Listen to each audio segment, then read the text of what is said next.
So hello guys, तो ये हमारे करंट अफेयर्स की रिवीजन वाली क्लास है। तो चलिए स्टार्ट करते हैं आज की क्लास बिना टाइम वेस्ट करे। इस प्रश्न में पूछ रहे हैं अभी हाल ही में महास्वप्निकुडु नामक पुस्तक को किसने लिखा है? तो आंसर होगा पी विक्रम ने। तो बुक का नाम है महास्वप्निकुडु और इस बुक में आंध्र प्रदेश के पूर्व मुख्यमंत्री रहे चंद्रबाबू नायडू जी के बारे में, उनके करियर के बारे में, उनकी पूरी राजनीतिक यात्रा के बारे में बताया गया है। किसने लिखा? पत्रकार पी विक्रम ने। और इसका अनावरण किया सुप्रीम कोर्ट के जो पूर्व न्यायाधीश रहे वी गोपाल गौड़ ने। महास्वप्निकुडु का अर्थ अगर जानना चाहो तो इसका मतलब होता है एक महान दूरदर्शी।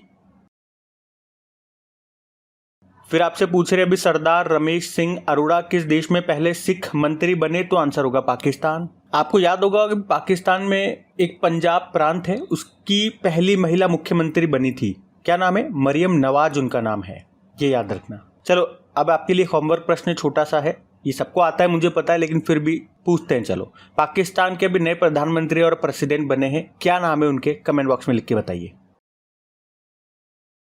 फिर पूछ रहे हैं अभी किसे फरवरी 2024 महीने के लिए ICC men's player of the month चुना गया? तो आंसर होगा यशस्वी जायसवाल को। तो यहाँ पे हम फरवरी महीने की बात कर रहे हैं, आईसीसी ने men's player of the month चुना है यशस्वी जायसवाल को।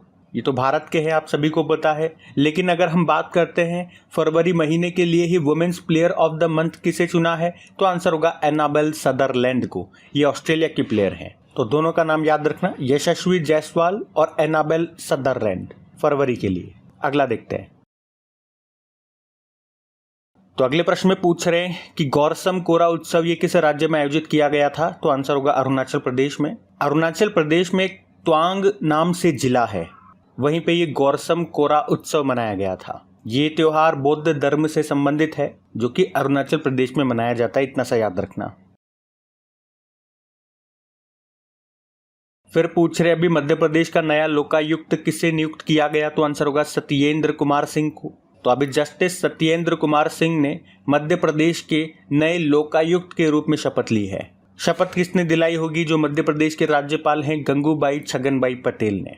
याद रखना, ये जो लोकायुक्त होता है ये शीर्ष भ्रष्टाचार विरोधी लोकपाल है, जो सरकारी अधिकारियों और सांसदों के खिलाफ शिकायतों और भ्रष्टाचार के आरोपों की जांच करने की शक्ति रखता है। और ये पॉइंट भी आपको बता दूं कि लोकायुक्त बिल पारित करने वाला महाराष्ट्र पहला राज्य है। ऑप्शन पे चलते हैं तो अजय माणिकराव खानविलकर भारत के नए लोकपाल अध्यक्ष बने थे। देखो, लोकपाल और लोकायुक्त में कंफ्यूज मत होना, लोकपाल सेंट्रल लेवल पे होता है, ऐसे याद रखो, और लोकायुक्त स्टेट लेवल पे होता है। बाकी किशोर मकवाना राष्ट्रीय अनुसूचित जाति आयोग के अध्यक्ष बने, national commission for scheduled caste के हेड बने, और एएस राजीव सतर्कता आयुक्त बने थे, विजिलेंस कमिश्नर। फिर पूछ रहे अभी केंद्र सरकार ने किस दिन को हैदराबाद मुक्ति दिवस के रूप में मनाने का फैसला लिया? तो आंसर होगा 17 सितंबर को। क्यों 17 सितंबर को ही क्यों? तो आपको पता है 15 अगस्त 1947 को भारत को आज़ादी मिलने के बाद भी हैदराबाद 13 महीने तक निजाम शासन के अधीन रहा था।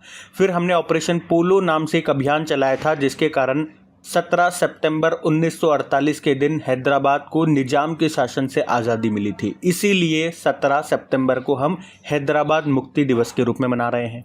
तो ये नया दिवस है, इसको ध्यान में रखना। जो नए दिवस आते जाए ना, उनको अलग से इंपॉर्टेंट मार्क करना। आपसे पूछ रहे अभी हाल ही में किस देश ने अपने पहले लेजर हथियार, जिसका नाम है ड्रैगन फायर, इसका परीक्षण किया? तो आंसर होगा यूके ने। तो ये यूके ने अपने पहले लेजर हथियार का परीक्षण किया, इसका नाम ड्रैगन फायर है। आपको याद होगा अभी डीआरडीओ ने भी अपने स्वदेशी लेजर हथियार का परीक्षण किया था, उसका नाम क्या है? उसका नाम दुर्गा 2 है।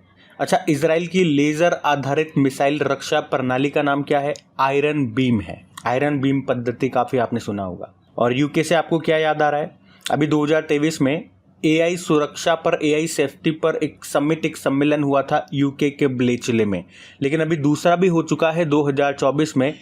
चलो, आपके लिए ही ये प्रश्न आता है अब कि दूसरा वाला सम्मेलन, इसका सबमिट कहाँ पे हुआ है? अच्छा प्रश्न है, इसका उत्तर दीजिएगा। यूके के प्रधानमंत्री ऋषि सुनक हैं और कैपिटल यहाँ की लंदन है। लंदन किस नदी के किनारे स्थित है? टेम्स नदी के किनारे। और यूके के साथ हम कौन कौन सी मिलिट्री एक्सरसाइज करते हैं? कोंकण एक्सरसाइज करते हैं, कोंकण एक्सरसाइज करते हैं, इंद्रधनुष करते हैं, अजय वॉरियर नाम की एक्सरसाइज करते हैं, ये सब करते हैं। फिर पूछ रहे हैं अभी किस देश के पहले निजी क्षेत्र के रॉकेट जिसका नाम है कैरोस, इसका प्रक्षेपण विफल हो गया, फेल हो गया? तो आंसर होगा जापान। एक्चुअली में जापान की एक प्राइवेट स्पेस कंपनी है जिसका नाम है स्पेस वन, जिसने अभी अपना पहला प्राइवेट रॉकेट काइरोस को लॉन्च किया था, लेकिन लॉन्चिंग के कुछ समय बाद ही उसमें विस्फोट हो गया, वो असफल हो गया। और ये प्रश्न मैं आपको क्यों करा रहा हूँ या इम्पोर्टेंट क्यों रखा मैंने इसे, क्योंकि जापान की किसी प्राइवेट कंपनी ने पहली बार स्पेस में अपना रॉकेट लॉन्च किया था, लेकिन वो भी विफल हो गया। और इस प्राइवेट कंपनी का नाम स्पेस वन है, याद रखना। इसकी स्थापना 2018 में ही हुई थी। और पूछ ले कि इसने भी कौन सा रॉकेट लॉन्च किया था जो विफल हो गया, तो कैरोस इसका नाम है। अच्छा, कैरोस से मुझे एक उपन्यास याद आ रहा है, आपको भी याद आ रहा है क्या? अभी अंतर्राष्ट्रीय बुकर पुरस्कार 2024 मिला था कैरोस नाम के उपन्यास को, कैरोस नाम था उसका, जिसको आपको याद होगा माइकल हॉफमैन उसके ट्रांसलेटर थे, अनुवादक थे, जर्मनी की वो लेखिका थी। अब फंस गए आप, उस लेखिका का नाम ही आपसे पूछना चाह रहा हूँ मैं। चलो बताना उसका नाम क्या है, उनका नाम क्या है लेखिका का। बाकी जापान से आपको याद आएगा चांद पर अभी सफल लैंडिंग करने वाला 5वां देश ये जापान ही बना था। अच्छा, वैसे चांद पर लैंड करने वाला पहला प्राइवेट कंपनी का जो लैंडर है उसका नाम क्या है? लैंडर का नाम ऑडिसियस है और कंपनी का नाम पूछोगे तो इंट्यूटिव है, अमेरिका की कंपनी है। साउथ पोल पे उतारा था इन्होंने, वैसे चांद के साउथ पोल पे उतरने वाले पहले देश हम हैं। जापान की अगर बात करते हैं तो करेंसी कैपिटल होती है टोक्यो, करेंसी होती है येन, प्रधानमंत्री है फूमियो किशिदा, संसद बोलते हैं दाइट। फिर पूछ रहे हैं अभी हाल ही में जारी ऊर्जा, पर्यावरण और जल परिषद की रिपोर्ट के अनुसार उपचारित अपशिष्ट जल प्रबंधन के क्षेत्र में अग्रणी राज्य कौन सा है? तो आंसर होगा हरियाणा। तो अभी ऊर्जा, पर्यावरण और जल परिषद यानी कि council of energy, environment and water ने एक रिपोर्ट जारी की है जिसमें बताया कि अपशिष्ट जल के प्रबंधन के मामले में यानी कि वेस्ट वाटर के मैनेजमेंट के मामले में हरियाणा टॉप पर है। सेकंड पे कर्नाटक है, तीसरे पे पंजाब है, चौथे पे राजस्थान है और सबसे लास्ट में छत्तीसगढ़ को रखा है इन्होंने। ध्यान रखना ये। अगला प्रश्न देखते हैं। फिर पूछ रहे हैं अभी विश्व किडनी दिवस कब मनाया गया? तो आंसर होगा 14 मार्च को। हर साल मार्च के दूसरे गुरुवार को हम मनाते हैं ये, तो कोई डे स्पेसिफिक नहीं है, मार्च के दूसरे गुरुवार को। तो इस बार हम देखेंगे ये हमने 14 मार्च को मनाया। थीम क्या है? किडनी हेल्थ फॉर ऑल, इतना सा याद रखो आप। अगला प्रश्न है सीबीएसई के नए अध्यक्ष कौन बने हैं? राहुल सिंह बने हैं। इन्होंने किनका स्थान लिया? निधि छिब्बर का स्थान लिया है। और ये जो निधि छिब्बर है ना, आपको याद हो, इनको नीति आयोग में बतौर सलाहकार नियुक्त किया गया था अभी। अच्छा, यहाँ पे एक और नाम मैं आपको बता रहा हूँ, राजीव कुमार मित्तल का नाम अभी राष्ट्रीय स्वच्छ गंगा मिशन का महानिदेशक इनको बनाया गया है, तो इनका नाम भी थोड़ा सा ध्यान में रखना।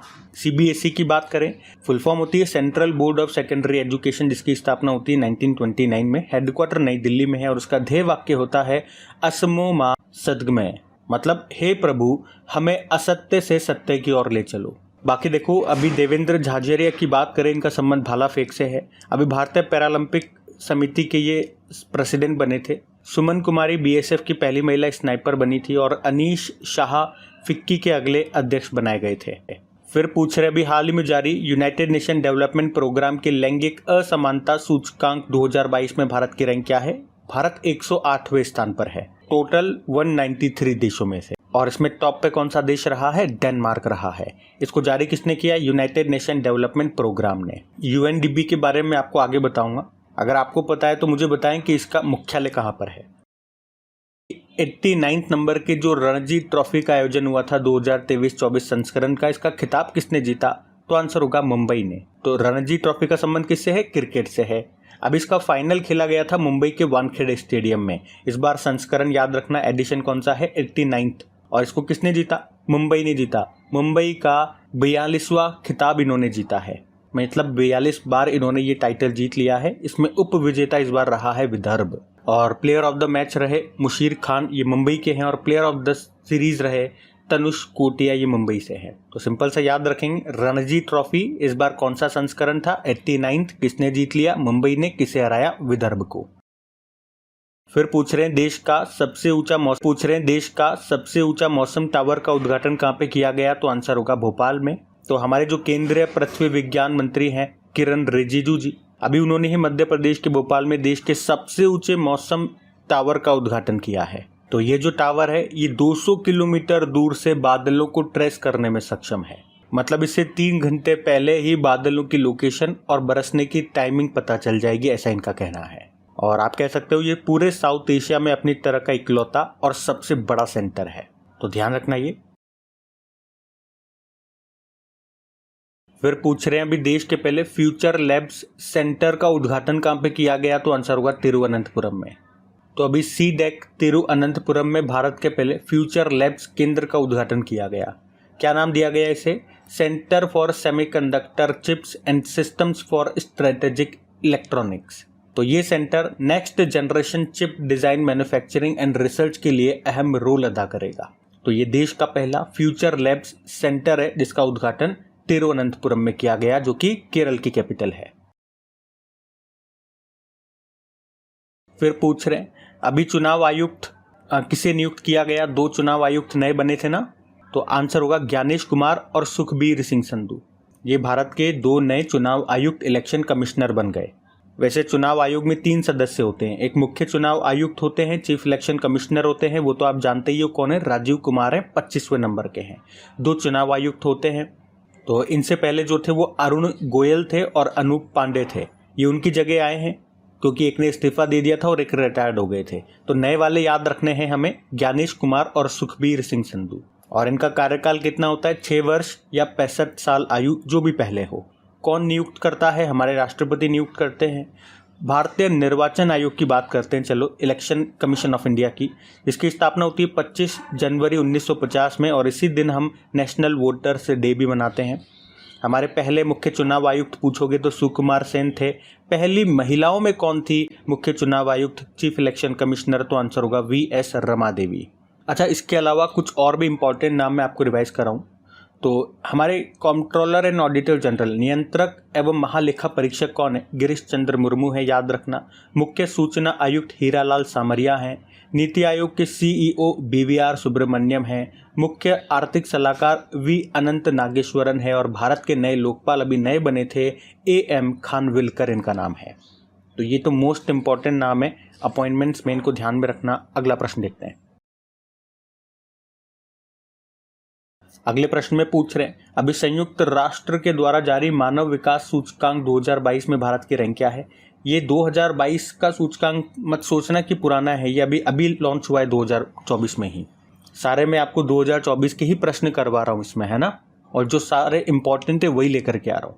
तो इसका तो उत्तर हो जाएगा 134, मानव विकास सूचकांक, ह्यूमन डेवलपमेंट इंडेक्स, जिसमें भारत 134 नंबर पर है। टॉप पे कौन है? स्विट्जरलैंड है। और इसको भी किसने जारी किया? यूनाइटेड नेशन डेवलपमेंट प्रोग्राम ने। और अभी मैंने आपको बताया था यूनाइटेड नेशन डेवलपमेंट प्रोग्राम ने ही लैंगिक असमानता सूचकांक भी जारी किया था, जिसमें भारत 108वें स्थान पे था, उसमें टॉप पे डेनमार्क था। इसीलिए मैंने आपको बोला था कि यूएनडीपी के बारे में अभी बताऊंगा मैं आपको। तो स्थापना होती है 1965 में। हेडक्वार्टर मैंने आपसे पूछा था न्यूयॉर्क होगा और हेड है एकिम स्टेनर। फिर पूछ रहे हैं अभी कपिल देव प्रसाद का निधन हो गया, उन्हें किस वर्ष पद्मश्री मिला था? तो आंसर होगा 2023 में। तो 52 बूटी कला को इंटरनेशनल लेवल पर पहचान दिलाने वाले पद्मश्री कपिल देव प्रसाद का भी निधन हो गया। वे बिहार से थे और 2023 में उन्हें भारत का चौथा सर्वोच्च सम्मान, सर्वोच्च नागरिक सम्मान जिसे आप कहते हो पद्मश्री, उससे सम्मानित किया गया था। तो इनका नाम याद रखना।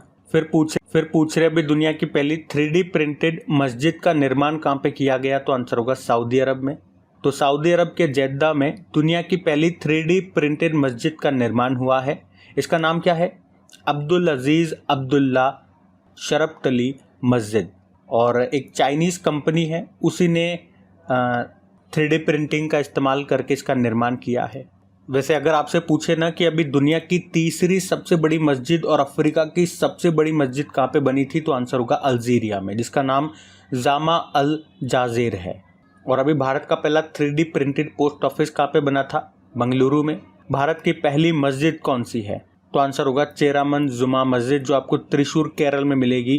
629 ईस्वी में इसका निर्माण हुआ। आपको पता है अढ़ाई दिन का झोपड़ा कई बार एग्जाम में आता है, ये राजस्थान के अजमेर में आपको मिलेगा। वैसे सऊदी अरब की कैपिटल रियाद होती है, करेंसी रियाल है। और अल नैफूद मरुस्थल कई बार एग्जाम में आता है, ये कहाँ पर है? सऊदी अरब में ही है। और वैसे विश्व का सबसे बड़ा रेतीला मरुस्थल भी यहीं पे, जिसे कहते हैं रब अल खाली मरुस्थल।